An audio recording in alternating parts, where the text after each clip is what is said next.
വനത്തിൽ നിറങ്ങളുടെ വിസ്മയം തീർത്ത് മഴവിൽ മരം. കോതമംഗലത്തിന് സമീപം കോട്ടപ്പാറ വനത്തിലാണ് ഈ അദ്ഭുത മരം നിറങ്ങൾ വാരി വിതറി നിൽക്കുന്നത്. യൂക്കാലി ഇനത്തിൽപ്പെട്ട ഈ അപൂർവ മരത്തിന് ഏകദേശം 30 വർഷത്തെ പഴക്കമുണ്ട്. കേരള ഫോറസ്റ്റ് റിസർച്ച് ഇൻസ്റ്റിറ്റ്യൂട്ടിന്റെ മേൽനോട്ടത്തിൽ ബ്രസീലിൽ നിന്നാണ് ഈ അത്ഭുതമരം കൊണ്ടുവന്നത്. പെയിന്റ് ചെയ്തതുപോലെ നിറങ്ങൾ മാറി മാറി തിളങ്ങുന്ന ഈ മഴവിൽ മരം നേരിൽ കാണണമെങ്കിൽ വനം വകുപ്പിന്റെ അനുമതി ആവശ്യമാണ്. ഒരു മനുഷ്യൻ പെയിന്റ് ചെയ്ത ഒരു ചിത്രമാണെന്ന് ഒറ്റ നോട്ടത്തിൽ നിങ്ങൾക്ക് തോന്നാം. യൂക്കാലിപ്റ്റസ് ഡിഗ്ലുപ്റ്റ എന്നതാണ് ശാസ്ത്രീയ നാമം.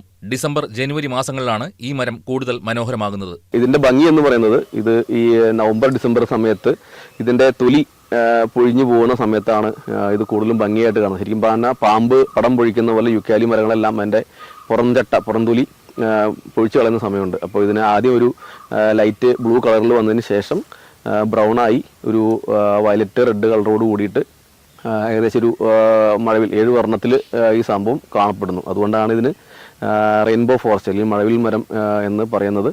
തണുപ്പ് വീഴുന്ന സമയത്ത് മഞ്ഞുവീഴ്ച ഉള്ള സമയത്ത് ആ കളർ നല്ലോണം തെളിഞ്ഞു വരും. അല്ലാത്ത സമയത്തൊക്കെ ചില കളർ കുറവായിരിക്കും. പക്ഷേ ഡിസംബർ ജനുവരി മാസങ്ങളിലാണ് ഏറ്റവും കാണാൻ നല്ല ഭംഗിയായിട്ട് ഇത് കണ്ടുവരുന്നത്. മഞ്ഞുകാലത്ത് പഴയ തൊലി പൊഴിയുകയും പുതിയ തൊലി പുറത്തു വരികയും ചെയ്യുമ്പോഴാണ് വിവിധ വർണ്ണങ്ങൾ തടിയിൽ വിരിയുന്നത്. എത്ര കണ്ടാലും മതിവരാത്ത കാഴ്ചയാണ് മഴവിൽ മരം നമുക്ക് സമ്മാനിക്കുക. News desk KCV news.